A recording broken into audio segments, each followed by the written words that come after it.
Own RTI media. నమస్కారం, వార్తలకు స్వాగతం. ముందుగా ముఖ్యాంశాలు. రాజ్భవన్లో గవర్నర్ అబ్దుల్ నజీర్తో ముఖ్యమంత్రి నారా చంద్రబాబు నాయుడు భేటీ.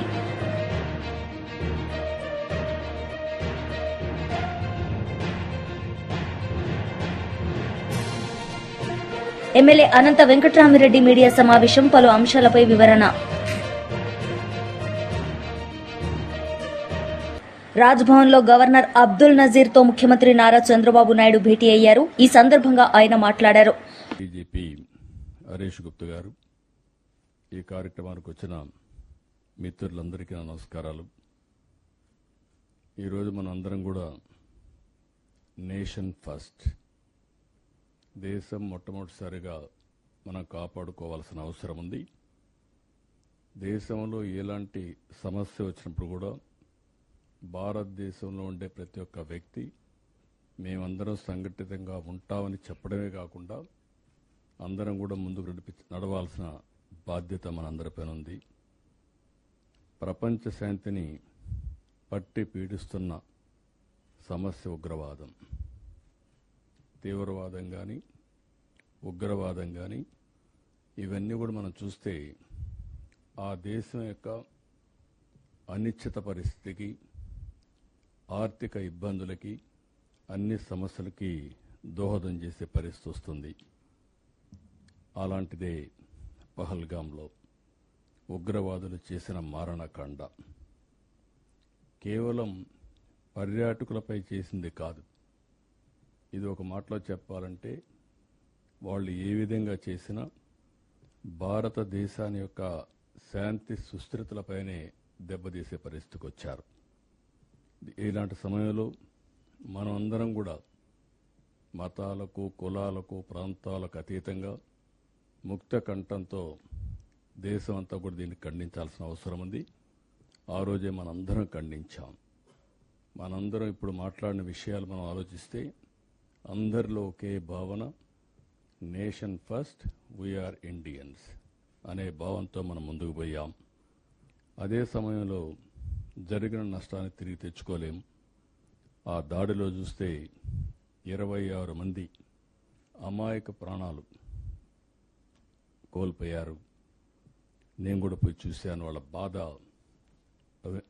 ఒక విధంగా చేయాలంటే ఎవరు తీర్చేది కాదు. అయితే మీరు ఇంకొక పక్క చూస్తే అది జరిగిన తర్వాత మన రాష్ట్రంలో కూడా 2 చనిపోయారు. అలాంటి జరిగిన తర్వాత భారతదేశం కూడా ఉగ్రవాదం పైన ఎప్పటి నుంచో పోరాడుతున్నాం. ఆ పోరాటంలో ముందుకు పోవడం, దాన్ని ఉగ్రవాదం మీద పోరాడిన విషయం కూడా మనం చూస్తున్నాం. ఈ పరిణామాలు జరిగిన తర్వాత ఈరోజు మన దేశంలో మనం చూస్తే సరిహద్దుల్లో గడిచిన ఒక 5-6 రోజులుగా ఎక్కడ లేని టెన్షన్స్ వచ్చాయి. ఆ టెన్షన్స్ వల్ల ఈరోజు మన త్రివిధ దళాలు కూడా, డిఫెన్స్ కూడా వీరోచితంగా పోరాడారు, దేశభక్తితో పోరాడారు. కొంతమంది ప్రాణాలు కూడా పోగొట్టుకున్నారు.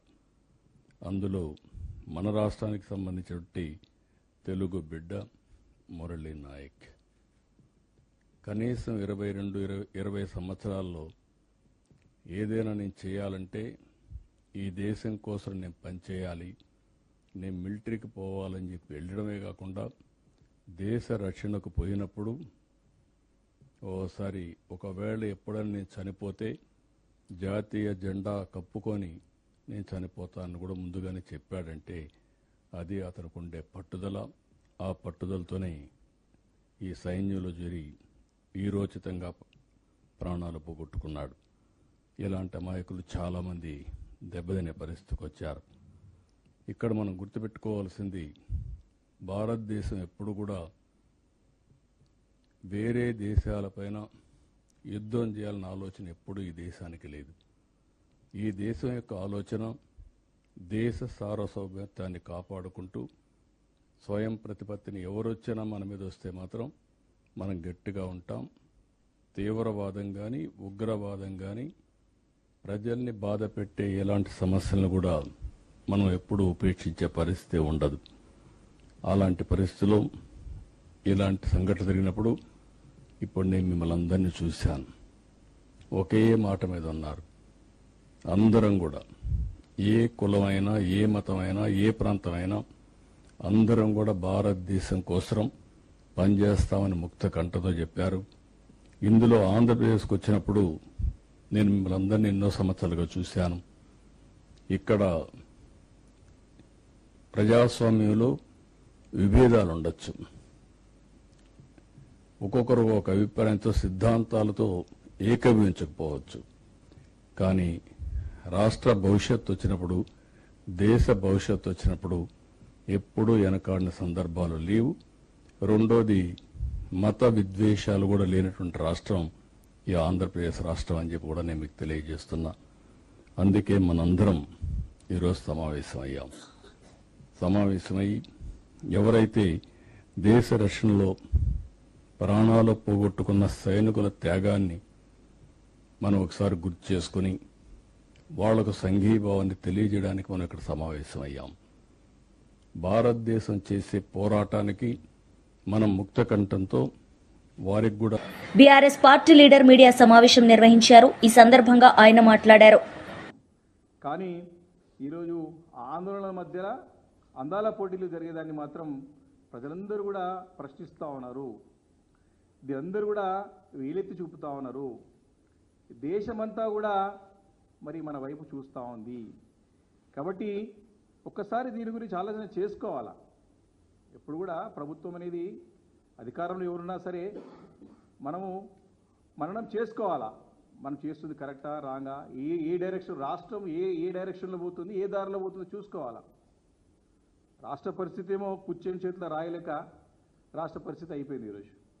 కాబట్టి రాష్ట్రానికి ఉన్నటువంటి ప్రభుత్వానికి సలహాదారులు కానీ, మేధావులు కానీ ముఖ్యమంత్రి గారికి సరైన సూచనలు, సలహాలు ఇవ్వాలని చెప్పి బీఆర్ఎస్ పార్టీ మరి కోరుతూ ఉంది. అదేవిధంగా ఈరోజు చూసినట్టయితే దేశవ్యాప్తంగా ఉన్నటువంటి సిఆర్పిఎఫ్ బలగాలన్నింటినీ కూడా కేంద్రం వెనక్కి రప్పించుకుంటుంది. సెంట్రల్ రిజర్వ్ పోలీస్ ఫోర్స్ ఏమైతే ఉంటుందో వారందరినీ కూడా వెనక్కి పిలిపించుకొని మరి అందరూ అలర్ట్ ఉండే విధంగా మరి కేంద్రంలో ఉన్నటువంటి మరి ఒక డిఫెన్స్ డిపార్ట్మెంట్ కానివ్వండి, హోంశాఖ కానివ్వండి, వారికి అడ్వైజ్ ఇస్తూ మరి వారిని చూస్తూ ఉన్నాం. ఈరోజు పొద్దున కూడా సమాచారం వచ్చి న్యూస్ చూస్తూ ఉన్నాం. కగార్ ఆపరేషన్ కూడా మరి తాత్కాలికంగా నిలిపివేసి వారి సిఆర్పిఎఫ్ బలగాల్ని వెంబడే రావాలని చెప్పేసి ఆదేశించినట్టు ఇప్పుడే వార్తలు చూస్తూ ఉన్నాం. అదేవిధంగా వీరేమో అధికారులు, భద్రతా సిబ్బంది, వారితో పాటు ముఖ్యమంత్రి గారు మొత్తం కూడా ఈ 3 అంచెల భద్రతా సిబ్బందిని ఏర్పాటు చేసి రాష్ట్రం మొత్తం కూడా ఈ అందాల పోటీల గురించి ప్రచారం చేస్తామని చెప్పి ప్రభుత్వం చూస్తూ ఉంటే మరి ప్రభుత్వంకి ఆలోచన ఉందా మరి లేదా? భద్రత అవసరం ఉందని చెప్పేసి మరి అక్కడ పైనుండి అందరూ కూడా పిలిపించుకుంటా ఉంటే, అందరూ కూడా అక్కడ రాపిస్తూ ఉంటే వీరేమో భద్రతను కల్పించి మరి మేము. కేంద్ర మంత్రి కిషన్ రెడ్డి మీడియా సమావేశం నిర్వహించారు. ఈ సందర్భంగా ఆయన మాట్లాడారు. దేశం యొక్క జరుగుతున్నటువంటి అభివృద్ధిని అడ్డుకోవాలని అనేక సంవత్సరాలుగా పాకిస్తాన్ ప్రయత్నం చేస్తూ ఉంది.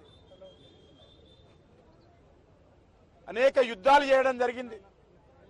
వేలాది మంది భారత సైనికులను, భారత సిటిజన్స్ ను కూడా ఏ రకంగా కిరాతకంగా హత్య చేసిందో మనకు తెలుసు.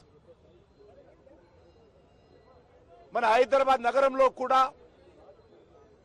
మన సచివాలయం ఎదురుగా లుంబిని పార్కులో, కోటిలో, గోకుల్ చాట్ బండార్లో, దిల్సుఖ్ నగర్లో, సాయిబాబా టెంపుల్లో కూడా పాకిస్తాన్ ఉగ్రవాదులు ఏ రకంగా మరి ఆ రోజు అనేక వందల మందిని పొట్టన పెట్టుకున్నారో మనకు తెలుసు. ఇది ఒక హైదరాబాద్ నగరమే కాదు, భారతదేశంలోని ఏ నగరానికి వెళ్ళినా పాకిస్తాన్ ఉగ్రవాద హత్యాకాండ ఏ రకంగా మన మీద జరిగిందో మనం తెలుసు. మనమందరం కూడా గత కొన్ని సంవత్సరాలుగా పాకిస్తాన్ వాళ్ళు చంపేవాళ్ళు, మనము చచ్చేవాళ్ళం అనే విధంగా మనము పాకిస్తాన్ చేస్తున్నటువంటి అనేక రకాల అరాచకాలకు, హత్యాకాండకు మనం బలయ్యాము. కానీ ఈరోజు నరేంద్ర మోడీ గారి నాయకత్వంలో భారత సైన్యము ఏదైతే పహల్గామ్లో జరిగినటువంటి సంఘటనకు జవాబుగా మరి ఏ రకంగా 9 ప్రాంతాలలో వెళ్ళి ఉగ్రవాదులకు సంబంధించినటువంటి శిక్షణా కేంద్రాలను, ఉగ్రవాదులకు సంబంధించినటువంటి ఇండ్లను ఏ రకంగా మట్టు పెట్టామో, మరి విరోచితమైనటువంటి మన సైనికులు ధైర్యంతో, సాహసంతో ఏ రకంగా పోరాటం చేస్తున్నారో మనం చూస్తా ఉన్నాం. ఈరోజు పాకిస్తాన్ భారతదేశం మీద జరిగినటువంటి ఉగ్రవాద దాడికి క్షమాపణలు చెప్పాల్సింది పోయి, లొంగిపోవాల్సింది పోయి, ఈరోజు మన దేశంలోని అనేక ప్రాంతాలలో సివిలియన్స్ ఉండేటువంటి, పౌరులు ఉండేటువంటి పౌర నివాసాల మీద దాడులు చేస్తూ ఉంది.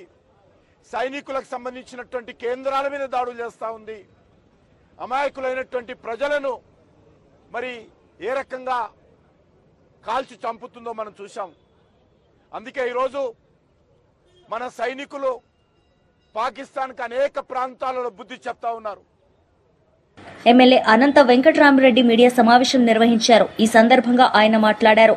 నిధులు కావాలని చెప్పేసి నేను ప్రత్యేకంగా అందరికి కూడా మనవి చేస్తున్నాను.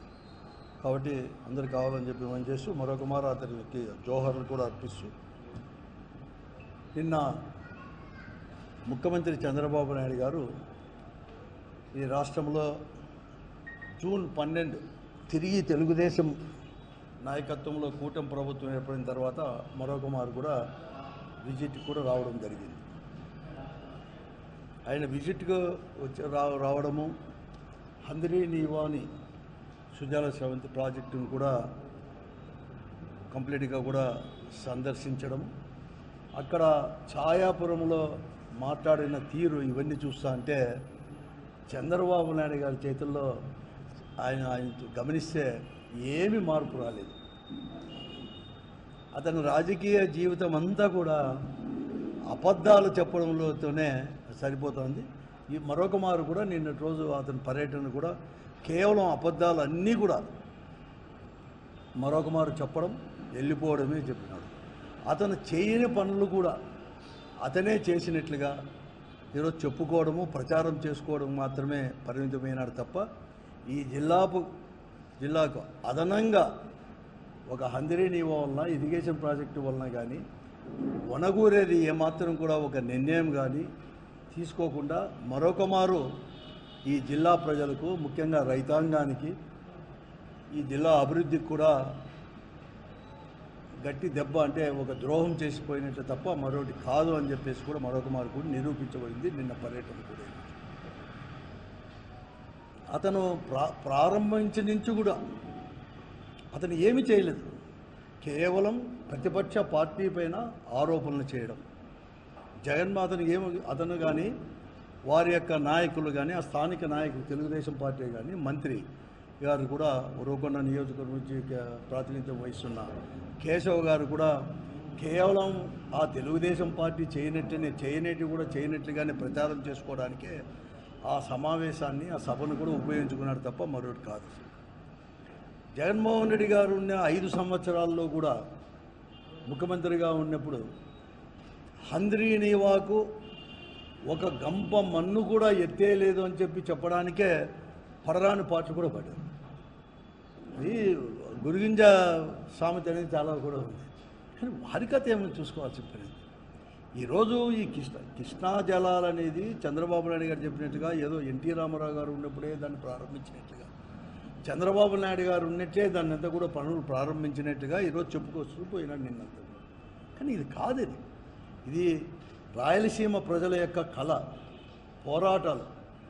గత ఎన్నో దశాబ్దాల నుంచి కూడా పెద్ద ఎత్తున పోరాటాలు ఇవన్నీ కూడా చేశారు. కాబట్టి దాని ఫలితమే హంద్రీ నీవా ప్రాజెక్ట్.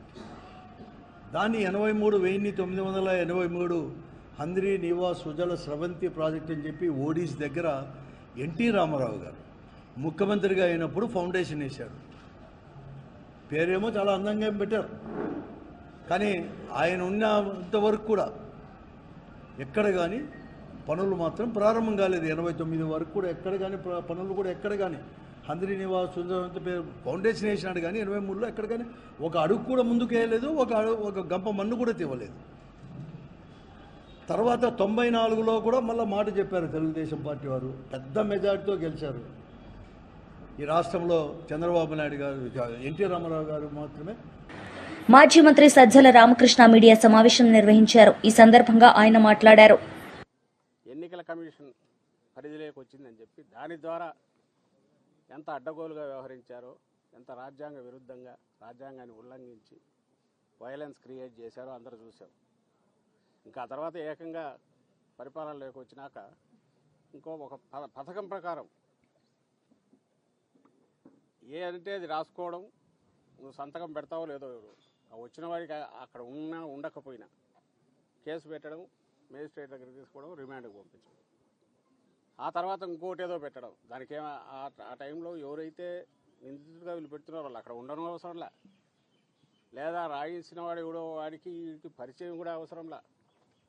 కేవలం ఈ నిందితుల మీద చంద్రబాబు గారి దగ్గర మొదలు పెడితే కింద వరకు స్థానిక నాయకుడి వరకు ఎవరికైనా కోపం ఉంటే చాలు, అది వ్యక్తిగతమైన కావచ్చు, ఇంకో రకమైనదా కావచ్చు, పెట్టు కేసు ఎత్తి ముందు లోపల పడి వేల మంది అవుతున్నారు.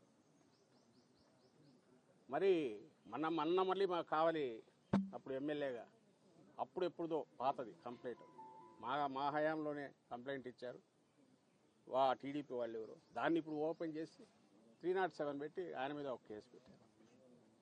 నిన్నటికి రాత్రి ఇప్పుడే ఇంతకుముందే తెలిసింది, కంతేరు మా పార్టీ ఎంపీటీసీ ఎస్సీ మహిళ, ఐ థింక్ రాత్రి అర్ధరాత్రి అయిన తర్వాత తెల్లవారుదామున 3 గంటలకు వెళ్ళి ఆమె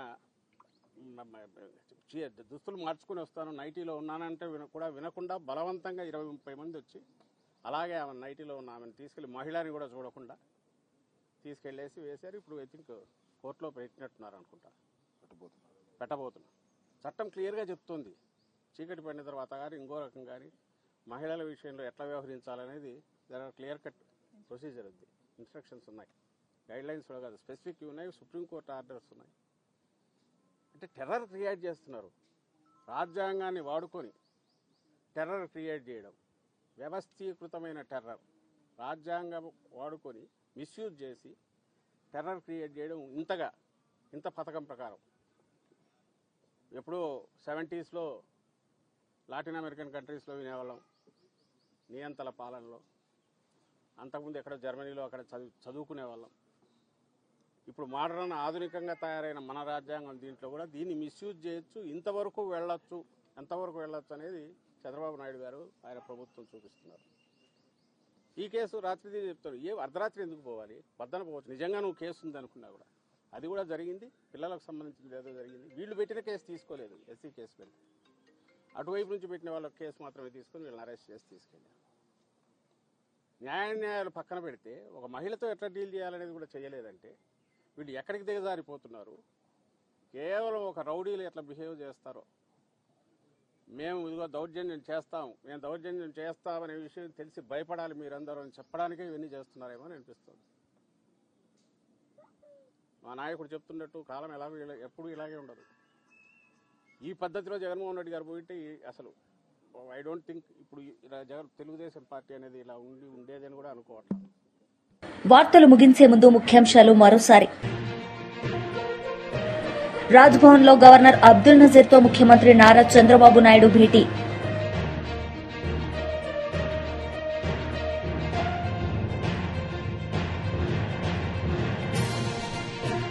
ఎమ్మెల్యే అనంత వెంకట్రామిరెడ్డి మీడియా సమావేశం, పలు అంశాలపై వివరణ.